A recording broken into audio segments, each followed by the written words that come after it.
ना हम मोदी से डरेंगे ना योगी से डरेंगे। इंशाअल्लाह ना हम अखिलेश के इन दिलफरेब बातों में आएंगे जो उनके वालिद मोहतरम भी दोहराते थे। घर को पहुंच गया, अरे तुम्हारी जिंदगी की अहमियत नहीं है, तुम वोट की क्या बात कर रहे हो? तुम्हारी मौत मौत नहीं है, दूसरों की मौत मौत है। तुम्हारी जिंदगी जिंदगी नहीं है, दूसरों की जिंदगी उन तुम्हारी जिंदगी से बढ़कर है।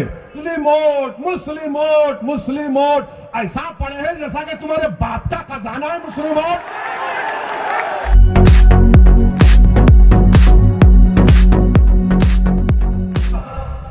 कि काशगंज के अल्ताफ को पुलिस स्टेशन में जान से मार दिया गया।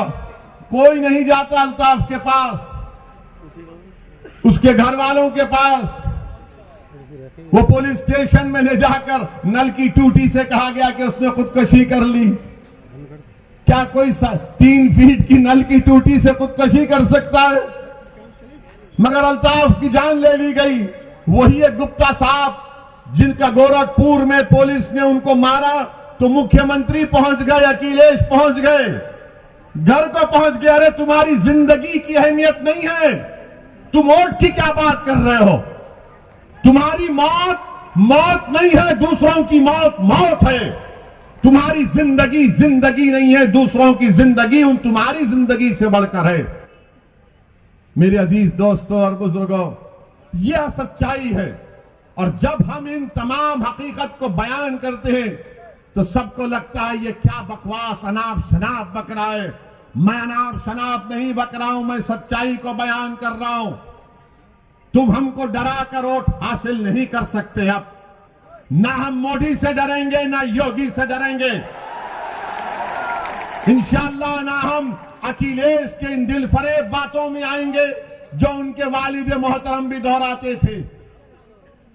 ना हम कांग्रेस के वो पुरानी बूढ़ी कांग्रेस जिसने हमेशा हमको धोखा दिया।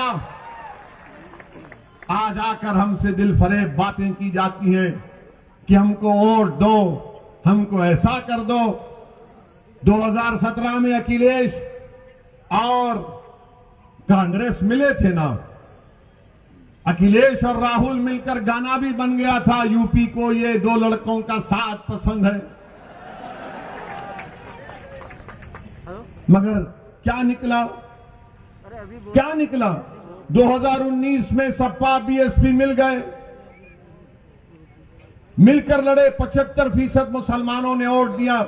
सीएसडीएस का डेटा बोलता है सिर्फ 15 लोकसभा की सीट जीते। कांग्रेस पार्टी यहां पर बरेली में दौड़ो, रनिंग करो, बोले भागो, मैराथन करो। मगर राहुल गांधी यहां से भागकर केरला चले गए। क्यों भागे? क्योंकि हार गए। जब राहुल गांधी हार गए, जब अखिलेश और बीएसपी हार गई, आपने कभी सुना इनकी जबान से कि हम हारे इसलिए कि हमको हिंदू भाइयों ने वोट नहीं दिया? कभी सुना आपने? कभी सुना आपने कि समाजवादी, बहुजन समाज और कांग्रेस को जो 2019 में, 2017 में, 2014 में यूपी में जो हार हुई, कभी उन्होंने कहा कि हमको यादवों ने वोट नहीं दिया? उन्होंने कहा कि हमको पासियों ने, वाल्मीकियों ने, धोबी ने वोट नहीं दिया? कि हमको ब्राह्मणों ने वोट नहीं दिया? हमको ठाकुरों ने वोट नहीं दिया? हमको हमारे बनिया कम्युनिटी के भाइयों ने वोट नहीं दिया? नहीं बोलेंगे। क्यों नहीं बोलेंगे? और जब मजलिस इलेक्शन लड़ रही है, मुस्लिम वोट मुस्लिम वोट मुस्लिम वोट, ऐसा पड़े है जैसा कि तुम्हारे बाप का खजाना है मुस्लिम वोट। क्या चुनाव में सिर्फ मुसलमान वोट डालता, दूसरे नहीं डालते? दूसरे नहीं डालते वोट? क्या हम ही वोट डालते? अब ये मीडिया के लोग कहां जा रहे हैं? अब आप कहां जा रहे हैं? अब के बाहर सिराते मुस्तकीम के रास्ते पे जा रहे हैं। अरे ये रास्ता कठिन है, बोले आका का गुलाम है, इश्क के रास्ते पर ही जाएगा। अब ये हमारे पीछे, जहां हमारा इंटरव्यू लेते, नहीं ये आप मुस्लिम वोट में सेंध डाल रहे हैं। हम कहते हैं कि आप डालो ना हिंदू वोट में सेंध, कौन रोक रहा आपको? वोटर है, किसी का खजाना नहीं है, ये आजाद है, जिसको चाहे वोट डालेगा। मगर ये पूरी तवज्जो मोदी की, योगी की, अखिलेश की, राहुल की, मायावती की, सब किस पर है? मुसलमान कहां जा रहा है। और इलेक्शन के बाद कोई पूछेगा नहीं आपको। ये 3 बंदरों की कहानी सुनी ना कभी आपने?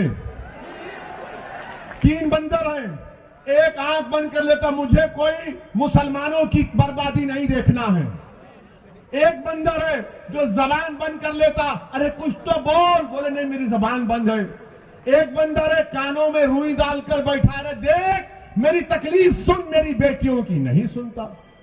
इलेक्शन तक आप इंसान हैं, और जैसा रमजान शुरू होगा अप्रैल में, कोई आपको पूछेगा नहीं। आज आपका इलेक्शन आ गया है, अरे मियाँ जी हमको भी दे देखो ना मियाँ जी, मियाँ जी कुछ खोरमा खिला दो, सुना है बड़ा अच्छे कबाब बनते हैं आपके पास। अखिलेश के लोग तो वो ही बोलते हैं, मगर जब अखिलेश सरकार में थे तो क्या वो स्लॉटर हाउसेस को परमिशन दिए थे? नहीं दिए, बंद करा दिए थे। मेरे अजीज दोस्तों और बुजुर्गों, इन बातों पर आपको गौर करना है। अच्छा, हमको देखिए, अब भड़काऊ भाषण हो रहा है भैया, छोड़ हाँ छोड़, को टोपी वाले भैया, हम सेल्फी लेंगे। आप आवाज लगा रहे हैं, बिल्कुल लगा रहे हैं, आपकी आवाज लगा रहे हैं। सुनिए बाप। अब दूसरी तीसरी बात, अब इतना बोल दिए तो अब ये यहां पर कोई होगा समाजवादी का, बोलेगा देखो इतना टाइम हो गया बाबा और ये मोदी पर कुछ नहीं बोले। अरे हम क्यों बोले? तुम और बाबा तो एक ही हो ना, तुम में उनमें फर्क ही क्या है? अरे समाजवादी पार्टी के जिम्मेदारों, क्या मुलायम सिंह यादव साहब ने 2019 के लोकसभा के चुनाव से पहले, मैं पार्लियामेंट में बैठा हुआ था, मुलायम सिंह यादव साहब खड़े होकर अचानक कहे, मोदी जी मैं आपको आशीर्वाद देता हूं, आप दोबारा प्रधानमंत्री बन जाइए।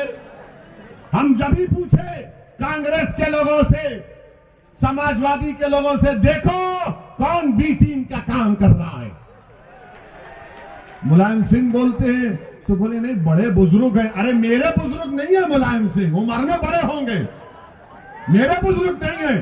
तुम्हारे हो सकते तो तुम मानो, मैं नहीं मानता इनको, मैं किसी को नहीं मानता सिवाय अल्लाह के। मेरे अजीज दोस्तों और बुजुर्गों, मुलायम सिंह बोल दिए, कोई कुछ नहीं बोलेगा। आपके घर में शादी है, मोदी जी आते हैं तो ऐसा खुश होते हैं कि जैसा वाकई में वो दूल्हा आ गया। तस्वीर है, और इनको फिक्र है ओवैसी की।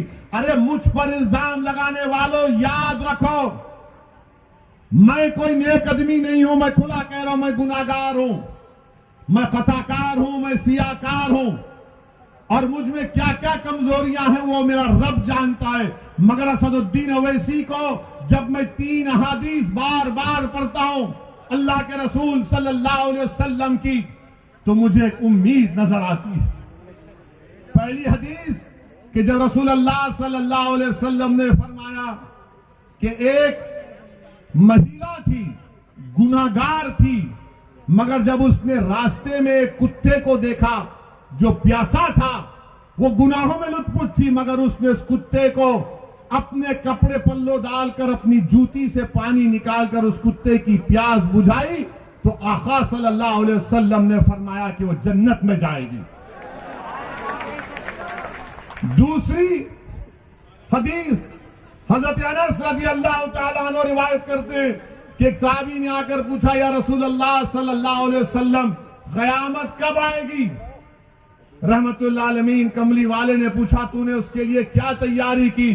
तो कहा ज्यादा आमाल नहीं है, हसनात नहीं है, ज्यादा ज़कात सदकात नहीं है, मगर मैं आपसे बेइंतहा मोहब्बत करता हूं। तो आका ने फरमाया कि तू मेरे साथ होगा। असदुद्दीन अवैसी के पास कुछ नहीं है, मगर एक दावा तो कर सकता हूं कि मैं रसूलुल्लाह सल्लल्लाहु अलैहि वसल्लम को बेपनाह चाहने वाला हूं। आज दुनिया में मुझे मोहब्बत मिले या ना मिले, मगर उस दिन तो मिलेगी इंशाअल्लाह ताला। और तीसरी हदीस जो मुझे याद आती है कि अल्लाह के रसूल सल्लल्लाहु अलैहि वसल्लम ने फरमाया कि हशर का मैदान होगा, तुम मुझ पर इल्जाम लगा रहे हो ना, तो तैयार हो जाओ उस दिन के लिए। मेरा ईमान है, मेरा फेथ है, आप ना मानते ना मानो। हशर का मैदान होगा, कमली वाले ने फरमाया कि मेरी उम्मत प्यासी होगी, मैं हौज़े कौसर के पास होऊंगा, मेरी उम्मत के अमाल तोले जाएंगे, कमी होगी पूरा करूंगा। पूरे सिरात पर जिब्रील अमीन अपने पर बिछाए बैठे होंगे और मैं अल्लाह से दुआ करूंगा, जैसा कि यहाँ के काशी के रसूल ने कहा कि रजा पुल से वज करते गुजरिए कि है रब्बे सल्लम सदाए मोहम्मद। और हम तमाम को खुशखबरी दी गई कि तुम्हारे आमाल मुंह पर फेंक दिए जाएंगे, तुम मेरी शिफात से जन्नत में जाओगे। मुझे उस शिफात पर यकीन है। तुम क्या इल्जाम लगाते लगाओ, तुम मेरा जो हाल करते कर दो। अरे जब मैं इस दुनिया में आया हूं तो अल्लाह के हुक्म से आया हूं और जाऊंगा भी तो अल्लाह के हुक्म से। किसी जालिम की हरकत से अगर मेरी बका नहीं है तो यकीनन बका नहीं है, मगर उस जालिम की हरकत की वजह से नहीं, बल्कि रब्बे करीम ने हम तमाम का एक वक्त मुतयन कर दिया है, एक तमाम वक्त मुतयन कर दिया है। और हम पर इल्जाम लगाते हैं। डरो अल्लाह से। सिर्फ इतना ही कहना चाहूंगा तुमसे, तुम्हारे कोई इल्जामात की मुझे फिक्र नहीं है, मगर जिस तरह से ये बकवास कर रहे हैं, इससे अंदाजा हो रहा कि इनके पेट में दर्द नहीं, बल्कि इनको अब लग रहा है कि बाबा कुर्सी तो हमसे छीन ली जाएगी। इनको नजर लग रहा है कि अब बहुत दूर इनको गुमनामी के वादियों में इंशाअल्लाह ये चले जाएंगे। और यहां पर क्या किया योगी आदित्यनाथ की सरकार ने? बरेली में अमित शाह आए थे, गनीमत यहां पर निजाम की बात नहीं की, वरना हम राज की बात कर देते उनके सामने। क्या यहां पर आप लोगों का मुतालबा नहीं है कि एक बरेली का जो डिग्री कॉलेज है, पूरी बरेली की जनता इस बात का डिमांड और मुतालबा कर रही है कि यहां पर सुभाषगंज में एक बच्चियों के लिए अलहदा डिग्री कॉलेज बनाया जाए, बच्चों के लिए एक अलहदा डिग्री कॉलेज बनाया जाए। मगर अमित शाह, योगी और मोदी को डिग्री कॉलेज की फिक्र नहीं है, इनको सिर्फ हिंदुत्व की फिक्र है। यहां पर रबर फैक्ट्री, अब चुनाव आ गया तो सब दौड़ रहे, रबर फैक्ट्री खोल दी जाएगी, सरकार ले लेगी। यहां पर एम्स को खोलने की बात मुतालबा कब से किया जा रहा है, इसका कोई जिक्र नहीं होता। यहां पर उत्तर प्रदेश में आप कितने लोग पेट्रोल डीजल की गाड़ी या मोटरसाइकिल चलाते हैं? आप लोग बहुत खुश हैं ना पेट्रोल डीजल की कीमतों से? हाँ, चेहरे बता रहे हैं। मीडिया वाले तो नहीं बोलेंगे, बेचारों की नौकरी है। पहले इनके पास एक कैमरामैन होता था, तो इनके मालिकों ने कहा कि मोदी जी ने कैमरा की कीमत बढ़ा दी, महंगाई बहुत बढ़ गई, अब तुम रिपोर्टर भी और कैमरामैन भी, दोनों 2 in 1 करो काम। देखिए मुस्कुरा रहे हमारी बात पर। मुस्कुराना तुम्हारा इकरार है, हम जानते हैं। पेट्रोल डीजल आसमानों को छू रहा है, सरसों के तेल की कीमत आसमानों को छू रही है। बाबा और मोदी की सरकार ने साबुन से लेकर बनियान तक सब कीमतें बढ़ा दी है और उत्तर प्रदेश की जनता से कह रहे विकास के नाम पे वोट दो।